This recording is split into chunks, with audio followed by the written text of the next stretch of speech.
Pippo, ce l'ho fatta! Che? Me la sono comprata! Ma che? La televisione, 11 pollici, portatile! Televisione, 11 pollici? Sì! Portatile! Pippo, ma che ridi? Ma non lo sai che... Che lo sceicco del Kuraik. E chi è? Ma come che è? Lo sceicco del Kuraik. Avanti il televisore! Lo sceicco del Kuraik ha un televisore con schermo in cinemascope e sonoro stereofonico.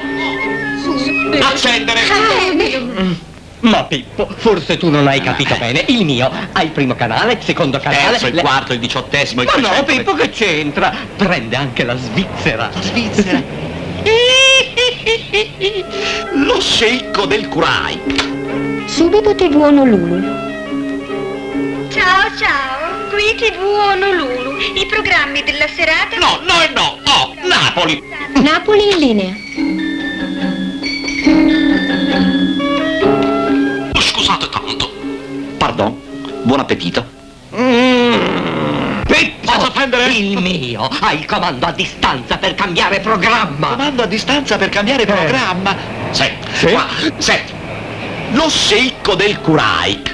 Opera lirica. Amore, cosa viene? Non guardarmi così! Amore mio, non mi lasciare! È noioso. Bene. Basta con l'opera. Le mie signore vogliono il cia-cia-cia. Vogliono il cia-cia-cia.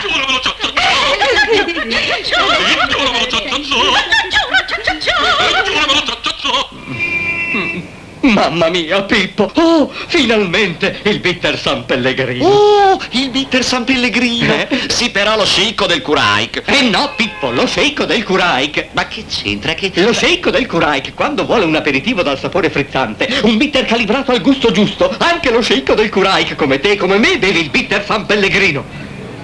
Ma che cosa potresti pretendere di più? Sì, però lo sceicco del Kuraik a casa sua beve... Che beve? Bitter San Pellegrino formato famiglia, 3 dosi in ogni bottiglia. Bitter San Pellegrino, cosa potresti pretendere di più?